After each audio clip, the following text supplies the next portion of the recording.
अस्सलाम वालेकुम बच्चों। उम्मीद है आप खैरियत से होंगे। ज़ेबमो MD CAT 2024 chemistry portion discuss करने जा रहे हैं।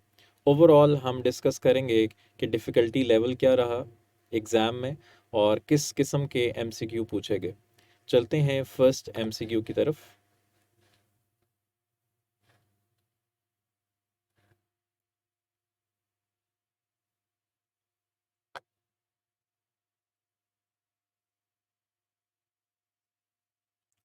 What is the percentage mass ratio of carbon and hydrogen in benzene?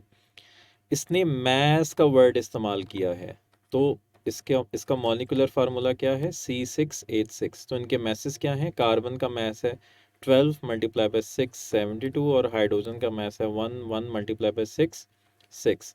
तो इनके दरमियान आपने रेशो निकालनी है। दोनों को हम 6 से डिवाइड करेंगे तो 6 12 आर 72 और 6 1 आर 6। So the right answer is delta 12:1। अगर वो कहता एटम्स के दरमियान क्या रेशो है, फिर आना था 1:1, फिर राइट आंसर होता 1:1। नेक्स्ट क्वेश्चन है, how many moles of oxygen gas are needed for combustion of 2 moles of propane? बहुत सिंपल क्वेश्चन है। जब भी हम किसी ऑर्गेनिक कंपाउंड को बर्न करते हैं ऑक्सीजन की प्रेजेंस में, तो हमेशा कार्बन डाइऑक्साइड और वाटर बनता है। तो प्रोपेन है C3H8 plus O2, it gives CO2 and water. सबसे पहले हमने कार्बन को बैलेंस करना होता है। यहाँ पर 3 कार्बन है, यहाँ पर 1 कार्बन है, तो यहाँ पर हम 3 से मल्टीप्लाई करेंगे। उसके बाद आपने हाइड्रोजन को बैलेंस करना होता है। यहाँ पर 8 हाइड्रोजन है, यहाँ पर 2 हाइड्रोजन है, तो यहाँ पर हम 4 से मल्टीप्लाई करेंगे। और लास्ट पर आपने ऑक्सीजन को बैलेंस करना होता है। तो इधर ऑक्सीजन कितने हैं? 3 2 आर 6 और ये 4, टोटल 10 है। तो यहाँ पर कितने हैं? 2, तो यहाँ पर हम 5 से मल्टीप्लाई करेंगे। तो 1 मोल प्रोपेन को 5 मोल्स चाहिए ऑक्सीजन गैस के। तो वो पूछ रहे हैं 2 मोल्स के लिए कितनी ऑक्सीजन के मोल्स चाहिए। तो जब आप इसको डबल करोगे तो फिर आप इसको भी डबल कर दो, मल्टीप्लाई बाय 2, तो ये हो जाएगा 10 moles. Right answer is beta. Next question है, if percentage yield of chemical reaction is 60%, actual yield is 15 gram, what is the theoretical yield? Percentage yield का फार्मूला क्या होता है? Percentage yield is equals to actual yield over theoretical yield multiply by 100। जो हमारे पास percentage yield है वो है 60% और एक्चुअल यील्ड है 15 ग्राम। थ्योरेटिकल यील्ड हमने फाइंड आउट करनी है, तो थ्योरेटिकल यील्ड इधर आ जाएगा। तो 15 डिवाइडेड बाय 60 मल्टीप्लाई बाय 100। तो 15 1s आर 15 और 15 4s आर 60 और फिर 4 25s आर 100। तो ये है हमारी theoretical yield 25 gram. Right answer is Charlie. बहुत सिंपल क्वेश्चन है। नेक्स्ट है, what will be the number of atoms in 2 moles of water molecule? Water के 1 मोल में वाटर के 1 मोल में कितने एटम्स हैं? 3 मोल्स ऑफ एटम्स। तो 3 को हम एवोगैड्रोस नंबर से मल्टीप्लाई करेंगे और उसने आपसे पूछा है 2 मोल्स, तो 1 मोल में 3 मोल्स हैं एटम्स के। तो 2 मोल्स ऑफ वाटर में कितने होंगे? डबल होंगे। तो यानी कि 6 को हम मल्टीप्लाई करेंगे 6.02 मल्टीप्लाई बाय 10⁻23 से। 1 मोल वाटर में 3 मोल्स हैं एटम्स के, तो 2 मोल्स वाटर में डबल होंगे यानी कि 6 मोल्स होंगे एटम्स के। तो 6 को हम एवोगैड्रोस नंबर से मल्टीप्लाई करेंगे तो ये आ जाएगा 36.1 इंटू 10⁻23। अब हम इसको साइंटिफिक नोटेशन में करेंगे तो ये हो जाएगा 3.61 into 10⁻24। Right answer is delta. Next है, what will be the mole ratio of aluminium to oxygen after balancing equation given below? ये हमारे पास एक इक्वेशन है, इसको आपने पहले बैलेंस करना है। तो बैलेंस करने के लिए यहाँ पर हम एल्यूमिनियम 4 लेंगे, यहाँ पे 3 है और यहाँ पे 2 आएगा। तो कहते हैं बैलेंस करने के बाद एल्यूमिनियम और ऑक्सीजन के मोल्स के दरमियान क्या रेशो है, इसके मोल्स हैं 4 और इसके मोल्स हैं 3, तो ये मज़ीद सिंप्लीफाई नहीं हो सकते, तो यही इनके दरमियान रेशो है। Right answer is delta 4:3। Next है the E/M ratio of proton is that of an electron. तो प्रोटॉन की जो E/M वैल्यू है वो इलेक्ट्रॉन से 1836 टाइम्स कम होती है, क्योंकि प्रोटॉन का मास इलेक्ट्रॉन के मास से 1836 टाइम्स ज़्यादा होता है। तो ये कह रहे हैं 1837 टाइम्स ग्रेटर होती है, नो। इक्वल होती है, नो। ग्रेटर होती है, नो। स्मॉलर देन, तो प्रोटॉन की E/M वैल्यू कम होती है इलेक्ट्रॉन से, क्योंकि प्रोटॉन का मास ज़्यादा होता है इलेक्ट्रॉन से। Right answer is delta. Next है diamagnetic behaviour of fluorine molecule is due to presence of. अगर हम फ्लोरीन मॉलिक्यूल की बात करें, फ्लोरीन का एटॉमिक नंबर है 9, 1s2, 2s2 और 2p5। तो बेसिकली इसके p और p इलेक्ट्रॉन्स जो हैं वो आपस में पेयर्ड होते हैं। एक फ्लोरीन का p इलेक्ट्रॉन और दूसरे फ्लोरीन का p इलेक्ट्रॉन ये आपस में पेयर्ड हो जाते हैं। तो जब पेयर्ड हो जाएंगे तो ये डायमैग्नेटिक बिहेवियर होगा। तो लिहाजा पेयर्ड इलेक्ट्रॉन्स d ऑर्बिटल्स में होंगे, नो।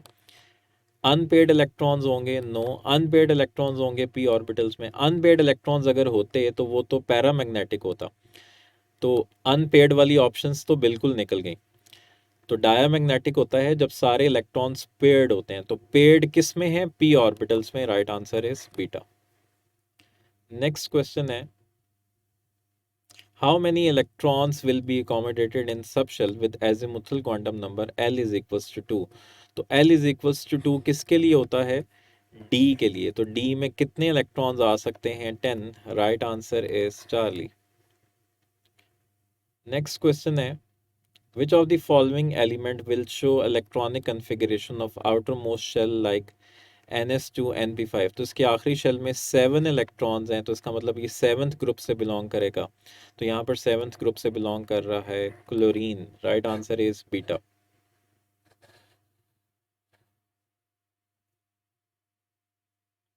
नेक्स्ट है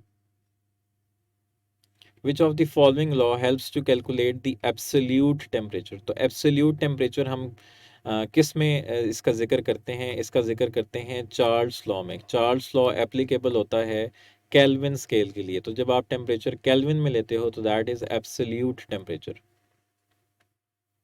नेक्स्ट क्वेश्चन है formula for partial pressure calculation of any component in mixture of gases. किसी भी गैस के मिक्सचर में, गैसेस का मिक्सचर है और इसमें आपने किसी एक गैस का पार्शियल प्रेशर कैलकुलेट करना है, तो उसके लिए आपको उस गैस के मोल्स पता होने चाहिए, आपको टोटल मोल्स पता होना चाहिए और आपको टोटल प्रेशर पता होना चाहिए। और एक गैस के moles divided by total moles, इसको हम कहते हैं मोल फ्रैक्शन। तो बेसिकली आप उस गैस की मोल फ्रैक्शन को टोटल प्रेशर से मल्टीप्लाई करोगे तो आपके पास उसका पार्शियल प्रेशर आ जाएगा। तो यहाँ पर जो हमारे पास गैस का पार्शियल प्रेशर है उसको हम पी आई से रिप्रेजेंट करें, तो P I is equals to X I into total टोटल प्रेशर। Right answer is delta. Next है water is liquid at room temperature as compare to ammonia and hydrogen disulphide due to presence of. तो water में strong hydrogen bonding है as compare to ammonia, और hydrogen disulphide में तो hydrogen bonding होती नहीं है। So the right answer is beta. Next है for boiling point vapour pressure of liquid does not depend upon. Vapour pressure किस पे डिपेंड नहीं करता, अमाउंट ऑफ लिक्विड पे डिपेंड करता है, नो इस पे डिपेंड नहीं करता, यही राइट आंसर है। एक्सटर्नल एटमॉस्फेरिक प्रेशर पे डिपेंड करता है, इंटरमोलिकुलर फोर्सेस पे भी डिपेंड करता है, और टाइप ऑफ बॉन्ड पे भी। अगर उसमें स्ट्रॉन्ग फोर्सेस हैं तो उसके मॉलिक्यूल्स आसानी से वेपोराइज नहीं होंगे। तो आप लिक्विड कम लो या ज़्यादा लो, उसने बॉयल हमेशा एक ही टेम्परेचर पर होना है। आप वाटर कम ले लो या ज़्यादा ले लो, उसने हमेशा 100 डिग्री सेंटीग्रेड पे ही बॉयल होना है। So the right answer is alpha. Vapour pressure amount of liquid पे डिपेंड नहीं करता। नेक्स्ट है which of the following is an example of molecular solid. तो मॉलिक्यूलर सॉलिड वो होगा जिसका स्मॉलेस्ट पार्टिकल एक मॉलिक्यूल होगा। तो एल्यूमिनियम नाइट्राइड एक आयोनिक कंपाउंड है क्योंकि इसमें आयंस हैं। सीजियम फ्लोराइड में भी स्मॉलेस्ट पार्टिकल आयंस हैं, तो ये आयोनिक सॉलिड है। NaCl भी आयोनिक सॉलिड है। तो कार्बन डाइऑक्साइड एक मॉलिक्यूल है, तो जब ये सॉलिड फॉर्म में कन्वर्ट होता है तो दैट इज मॉलिकुलर सॉलिड, और सॉलिड कार्बन डाइऑक्साइड को हम कहते हैं dry ice. Right answer is beta. Next है NaCl is an example of dash arrangement of crystal lettuce. तो NaCl जो है इसकी जो अरेंजमेंट होती है that is octahedral. Right answer is beta. कुछ जगहों पे क्यूबिकल भी लिखा होता है लेकिन ओवरऑल हम ऑक्टाहेड्रल कहते हैं। नेक्स्ट है chemical equilibrium given below will shift to backward direction by. आप इस रिएक्शन को बैकवर्ड लाना चाह रहे हो। अच्छा, ओवरऑल अगर आप इस रिएक्शन को देखो तो रिएक्टेंट्स रिएक्ट करके प्रोडक्ट बना रहे हैं और साथ हीट भी रिलीज हो रही है। इसका मतलब है जो फॉरवर्ड है वो एक्सो है और जो रिवर्स है वो एंडो है। तो आपने रिवर्स आना है। तो इसका मतलब रिवर्स आने के लिए, रिवर्स एंडो है तो एंडो के लिए टेम्परेचर बढ़ाना पड़ता है। तो एक तो हम टेम्परेचर इंक्रीज करेंगे, दूसरा अगर हम मोल्स को देखें, रिएक्टेंट साइड पर 3 मोल्स हैं और प्रोडक्ट साइड पर 2 मोल्स हैं। तो जब आपने लेसर नंबर ऑफ मोल्स से ग्रेटर नंबर ऑफ मोल्स की तरफ जाना हो तो आप प्रेशर कम करते हो। तो इसका मतलब एक तो आप प्रेशर कम करोगे, दूसरा टेम्परेचर इंक्रीज करोगे। So alpha is the right answer by decreasing the pressure and increasing the temperature. Decreasing the temperature, अगर हम टेम्परेचर डिक्रीज करेंगे तो वो तो एक्सोथर्मिक फेवर होगा।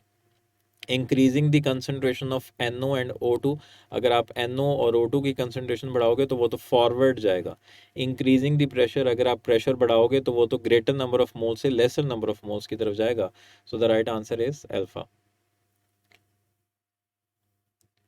नेक्स्ट है which of the following mixture will constitute the buffer solution. तो buffer solution क्या होता है? वीक एसिड और उसका सॉल्ट किसी स्ट्रॉन्ग बेस के साथ, या वीक बेस और उसका सॉल्ट किसी स्ट्रॉन्ग एसिड के साथ। तो एसिटिक एसिड एक वीक एसिड है और इसका हमने सॉल्ट बना लिया सोडियम हाइड्रोक्साइड के साथ, तो वो बन गया सोडियम एसिटेट। यस, यही बफर है। एसिटिक एसिड और अमोनिया, नो, इसमें हमने सॉल्ट तो लिया ही नहीं है। Acetic acid and its ammonium acetate, no, ammonium acetate कहाँ से बना है? अमोनियम हाइड्रोक्साइड से। तो अमोनियम हाइड्रोक्साइड एक वीक बेस है, स्ट्रॉन्ग बेस नहीं है। Ammonia and ammonium acetate, no. So the right answer is alpha. Next, according to law of mass action, Kp is greater than Kc when reaction occurs with। Kp Kc से कब बड़ा होता है? जब delta N जो है वो 0 से ग्रेटर होता है। और ये 0 से ग्रेटर कब होता है? जब प्रोडक्ट के मोल्स ज़्यादा होते हैं रिएक्टेंट के मोल से।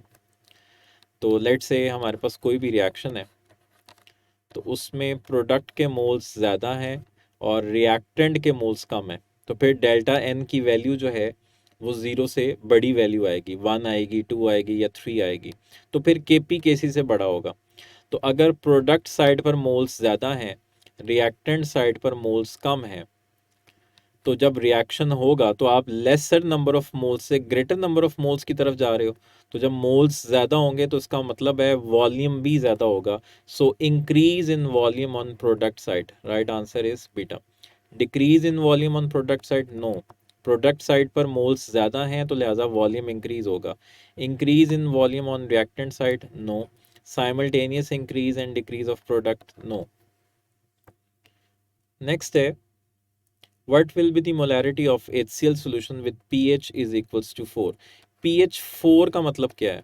pH 4 का मतलब है कि हाइड्रोजन आयन की कंसंट्रेशन है 10 रेज टू पावर -4, क्योंकि जब हम इसका नेगेटिव लॉग लेंगे तो दैट इज 4।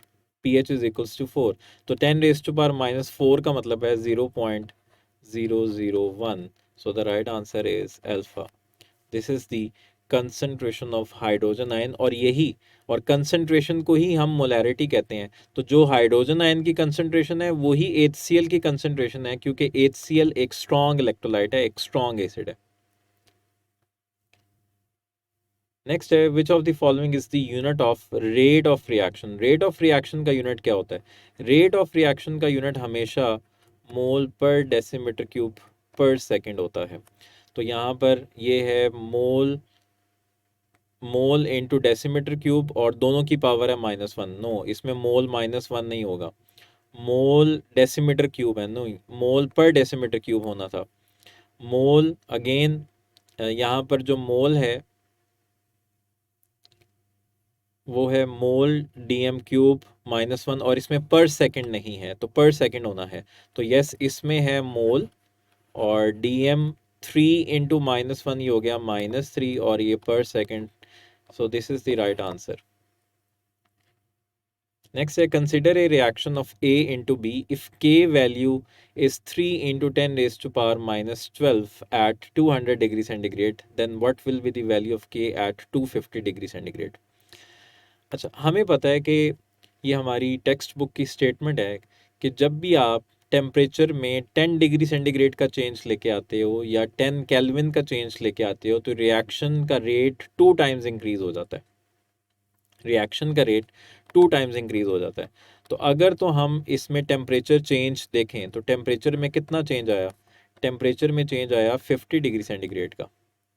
तो इसका मतलब है अगर हम वैसे कंसिडर करें, अगर हम एक्चुअली फार्मूला अप्लाई करें तो फिर तो रेट 32 टाइम्स इंक्रीज होता है।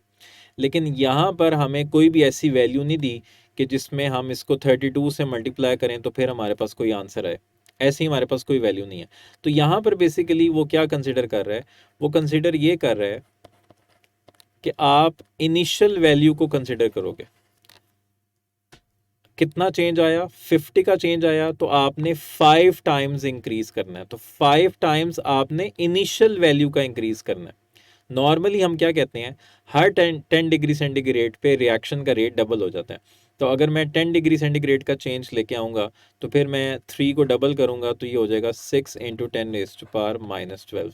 फिर मैं 10 डिग्री सेंटीग्रेड का चेंज लेके आऊँगा तो फिर ये डबल हो जाएगा, फिर ये हो जाएगा 12 × 10⁻⁻12।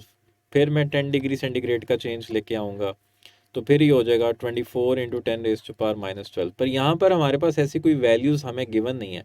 तो यहाँ पर वो बेसिकली इनिशियल वैल्यू को ही कंसिडर कर रहा है। इनिशियल वैल्यू को ही आपने 5 टाइम्स इंक्रीज करना है, क्योंकि 5 दफ़ा आपने 10 डिग्री सेंटीग्रेड इंक्रीज किया तो लिहाजा इनिशियल वैल्यू का 5 टाइम्स इंक्रीज होगा। तो इनिशियल वैल्यू का 5 टाइम्स क्या होगा? 15 × 10⁻⁻12। So the right answer is delta. Next question है, if half-life of a chemical reaction is 30 minutes, how much time is required for its 87.5% completion? अच्छा, शुरू में आपके पास रिएक्टेंट्स 100 है। अच्छा, इसकी हाफ लाइफ है 30 मिनट्स के बाद ये 50% रह जाता है, यानी कि जो रिएक्टेंट्स हैं वो 50% रह जाते हैं। तो इसका मतलब है 30 मिनट्स में वो 50% रह गए। फिर अगले 30 मिनट्स में वो मज़ीद इसका हाफ हो जाएंगे, तो यानी कि वो 25% रह गए। और फिर 30 मिनट्स में वो इसका हाफ हो जाएंगे। वो इसका हाफ कितना हो गया? 12.5%। तो इसका मतलब है यहाँ पर 50 हो गया और यहाँ पर जो है मज़ीद इसको हम 100 में से माइनस करेंगे। तो 100 में से 12.5 को माइनस करें तो 87.5% आता है। तो इसका मतलब है 87.5% कंप्लीट हो चुका है, बाकी सिर्फ बचा है 12.5%।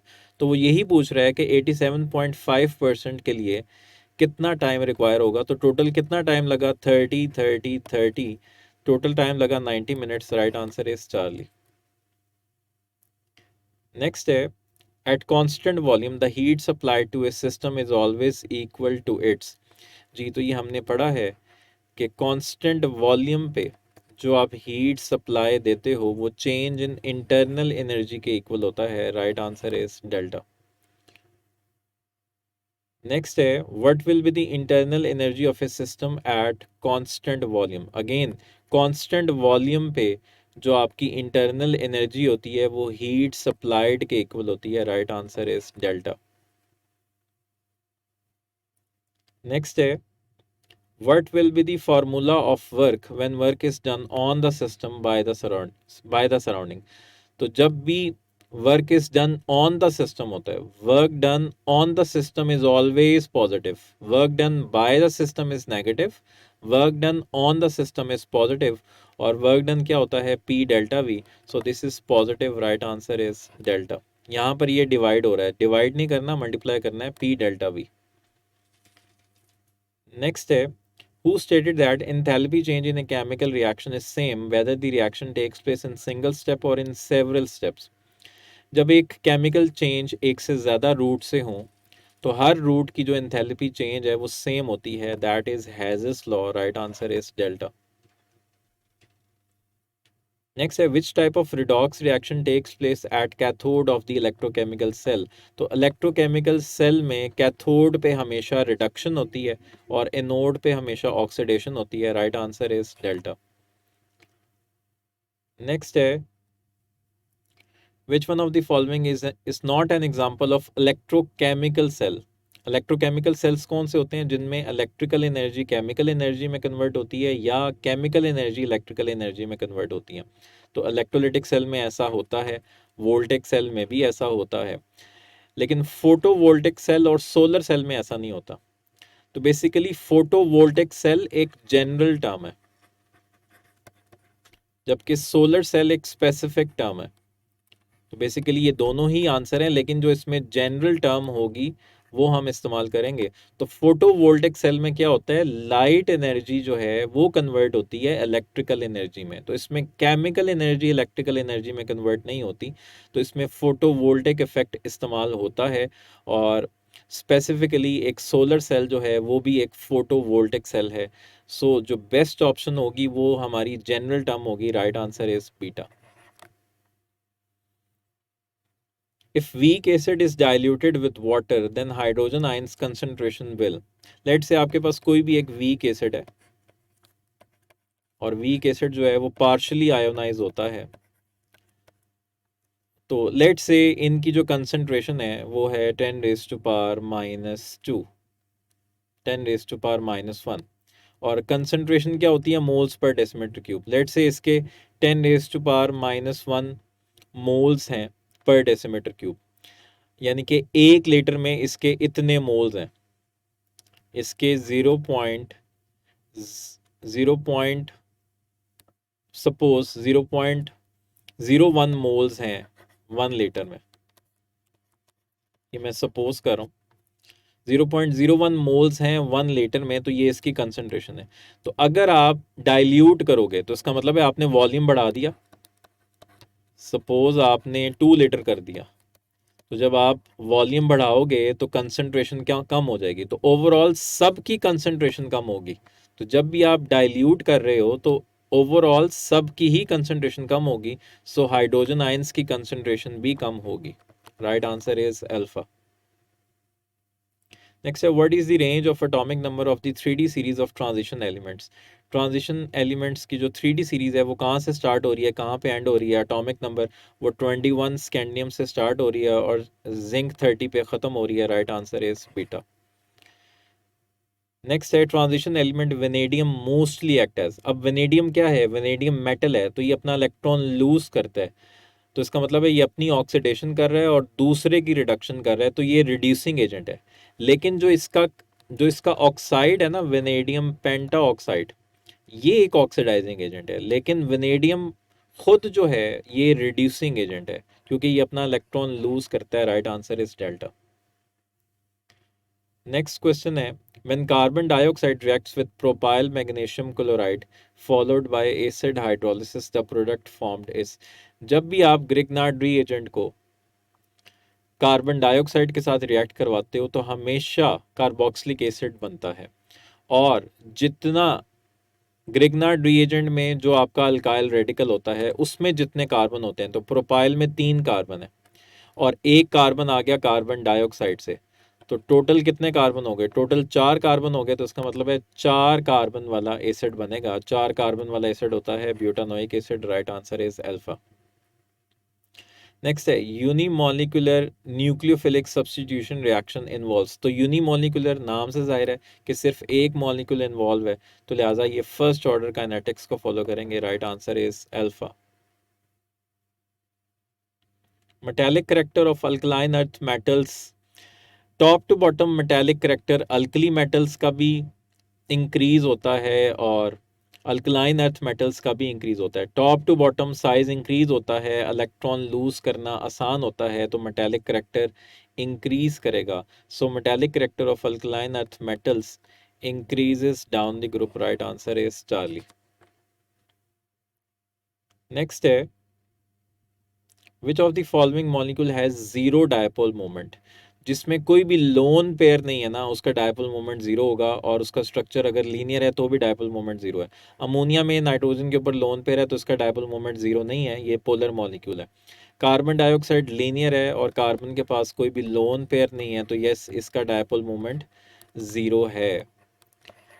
हाइड्रोजन फ्लोराइड में भी इसका डायपोल मोमेंट ज़ीरो नहीं है, फ्लोरीन की तरफ है डायपोल मोमेंट। और वाटर में भी ऑक्सीजन के पास लोन पेयर है और इसका स्ट्रक्चर लीनियर नहीं है, बेंट बेंट है, इसीलिए इसका भी डायपोल मोमेंट ज़ीरो नहीं है। कार्बन डाइऑक्साइड एक नॉन पोलर मॉलिक्यूल है, इसका डायपोल मोमेंट ज़ीरो है।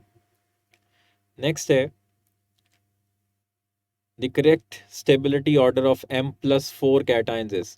तो जेबमू ने इसका सबको ग्रेस मार्क दिया है। 104 जो क्वेश्चन है, वाइट जो वाइट पेपर है, जो क्वेश्चन पेपर जिसका कलर वाइट है, उसमें जो 104 क्वेश्चन है, the correct stability order of M+4 cation is, इसका जेपमू ने सबको ग्रेस मार्क दिया है क्योंकि उनके नज़दीक ये जो है ये डिफ़िकल्ट क्वेश्चन है, और यस ये डिफ़िकल्ट क्वेश्चन है। तो करेक्ट स्टेबिलिटी ऑर्डर आपने बताना है। बेसिकली जब आप ग्रुप नंबर 4 में टॉप टू बॉटम मूव करते हो, carbon, silicon, germanium, tin, lead, जब आप टॉप टू बॉटम मूव करते हो ना, तो +2 ऑक्सीडेशन स्टेट की स्टेबिलिटी इंक्रीज होती है, +4 की डिक्रीज होती है। +2 ऑक्सीडेशन स्टेट स्टेबिलिटी इंक्रीजेस, जबकि +4 की डिक्रीज होगी। तो इसका मतलब है जर्मेनियम +4 की स्टेबिलिटी सबसे ज़्यादा है, टिन +4 की उससे कम है, और लेड +4 की उससे कम है।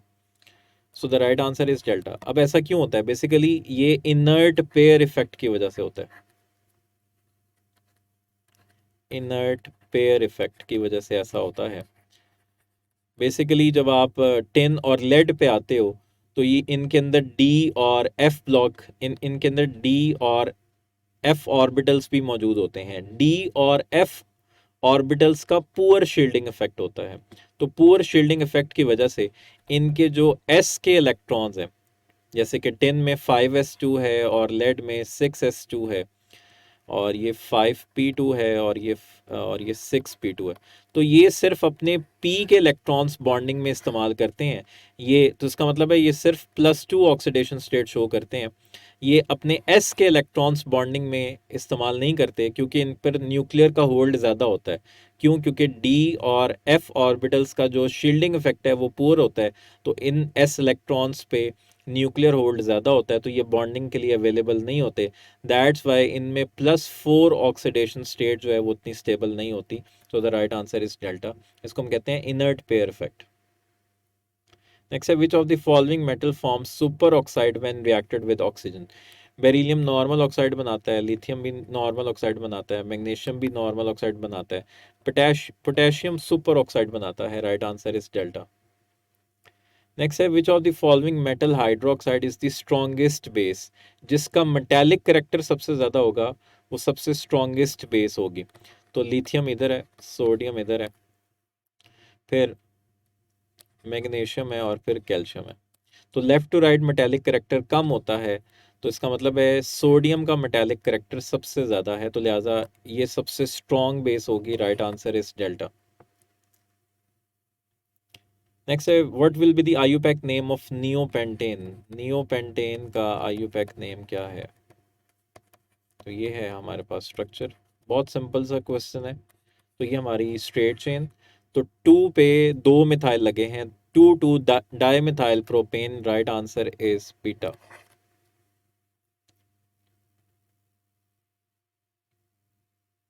नेक्स्ट है the saturated alicyclic hydrocarbons have the general formula, यानी कि साइक्लोप्रोपेन, साइक्लोब्यूटेन। तो ये जो एलिसाइक्लिक हाइड्रोकार्बन्स हैं सेचुरेटेड, इनका जनरल फार्मूला एल्कीन्स से रिजेंबल करता है, that is CnH2n, right answer is alpha. और अगर अनसेचुरेटेड, अगर उसमें एक डबल बॉन्ड आ जाएगा तो वो CnH2n-2 हो जाएगा। नेक्स्ट क्वेश्चन है which type of isomerism is shown by fumaric acid and malic acid। तो फ्यूमेरिक एसिड और मैलिक एसिड जो है, इनमें बेसिकली जो कार्बोक्सिल ग्रुप है उसकी पोजीशन चेंज हो जाती है। तो एक जो है वो सिस है और दूसरा जो है वो ट्रांस है, तो लिहाजा ये जियोमेट्रिक आइसोमेरिज्म शो करते हैं, right answer is beta. Which compound is used as a reference for calculating the extent of stability of benzene। आप बेंजीन की स्टेबिलिटी को डिस्कस करते हो कैसे, इसको आप कंपेयर करते हो एक हाइपोथेटिकल कंपाउंड से, that is 135 cyclohexatriene, right answer is delta. Next है which type of catalyst is used during electrophilic substitution reactions of benzene।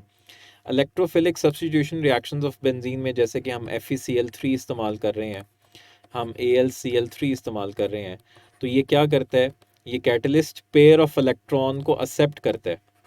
तो जो पेयर ऑफ इलेक्ट्रॉन एक्सेप्ट करता है उसको हम लेविस एसिड कहते हैं, तो लिहाजा ये लेविस एसिड के तौर पे एक्ट करते हैं, right answer is beta. Next है what is the IUPAC name of given compound, CH3CH double bond CH, CH2C triple bond CH। तो डबल बॉन्ड और ट्रिपल बॉन्ड में से आपने देखना है कौन सा ज़्यादा करीब है, उस तरफ से नंबरिंग करनी है। तो ट्रिपल बॉन्ड ज़्यादा करीब है तो इस तरफ से नंबरिंग करेंगे 1 2 3 4 5 6। हाँ, अगर दोनों में कंपटीशन होता, मतलब यहाँ से डबल बॉन्ड भी 1 पर आ रहा होता और यहाँ से ट्रिपल बॉन्ड 1 पे आ रहा होता, तो फिर डबल बॉन्ड को प्रेफरेंस देनी थी। सो 4 पे है डबल बॉन्ड और 1 पे है ट्रिपल बॉन्ड, तो 4 हेक्सिन 1 आइन, 4 hexene 1 yne, right answer is Charlie. Next है the melting and boiling point of alcohols are high as compare to corresponding alkanes due to. तो एल्केन्स में हाइड्रोजन बॉन्डिंग नहीं होती जबकि एल्कोहल्स में हाइड्रोजन बॉन्डिंग होती है, इसी वजह से एल्कोहल्स का मेल्टिंग और बॉइलिंग पॉइंट ज़्यादा है एल्केन से, right answer is beta. Next है which type of substituent will increase the acidic strength of phenols. जब भी फिनोल के ऊपर कोई इलेक्ट्रॉन विदड्रॉइंग ग्रुप लगेगा तो उसकी एसिडिक स्ट्रेंथ इंक्रीज हो जाती है, right answer is beta. Next है which product is formed by the reaction of phenol with concentrated nitric acid। तो फिनोल को जब आप कंसनट्रेटेड नाइट्रिक एसिड के साथ रिएक्ट करवाते हो तो 2 पे भी नाइट्रो लग जाता है, 4 पे भी नाइट्रो लग जाता है, 6 पे भी नाइट्रो लग जाता है, 2,4,6 tri nitro phenol, that is picric acid, right answer is Charlie. Next है the anion derived by deprotonation of an alcohol। कोई भी आपके पास अल्कोहल है तो अल्कोहल में से आप प्रोटॉन निकाल दो, अल्कोहल में से जब आप प्रोटॉन निकाल दोगे तो ये एक न्यूक्लियोफाइल बन जाएगा। और न्यूक्लियोफाइल क्या करता है, पेयर ऑफ इलेक्ट्रॉन डोनेट करता है, तो जो पेयर ऑफ इलेक्ट्रॉन डोनेट करता है उसको हम लेविस बेस कहते हैं, right answer is delta. Lewis acid नहीं हो सकता क्योंकि ये पेयर ऑफ इलेक्ट्रॉन एक्सेप्ट नहीं कर रहा, इलेक्ट्रोफाइल नहीं है, इस पे पॉजिटिव चार्ज नहीं है। एसिडिक मोइटी वो होती है जो प्रोटॉन डोनेट कर रहा है, नहीं ये प्रोटॉन डोनेट नहीं कर रहा, ये लेविस बेस है। The correct reactivity order of the following compounds towards nucleophile is। तो ये हमारे पास बेसिकली कार्बोनाइल कंपाउंड्स हैं और कार्बोनाइल कंपाउंड्स में एल्डिहाइड्स ज़्यादा रिएक्टिव हैं कीटोन से, और एल्डिहाइड में भी सबसे ज़्यादा रिएक्टिव है फॉर्मल्डिहाइड। तो फॉर्मल्डिहाइड सबसे ज़्यादा रिएक्टिव, उससे कम एल्डिहाइड और उससे कम ketone, right answer is beta. ये फॉर्मल्डिहाइड, फिर उससे कम रिएक्टिव होगी बाकी कोई और एल्डिहाइड, और उससे कम रिएक्टिव होगी कीटोन। नेक्स्ट है the IUPAC name of given organic compound is, ये बेसिकली है CH3CH Cl CH2 CH2 CHO। तो ये बेसिकली एक एल्डिहाइड है। 1 2 3 4, 4 पे लगा हुआ है क्लोरो, 1 2 और 5 कार्बन वाली पेंटानल, 4 क्लोरो पेंटानल। तो ये पेंटानॉल नहीं है, पेंटानल है। Right answer is Charlie. Next है द ऑक्सीडेशन ऑफ मेथानल। मेथानल क्या है?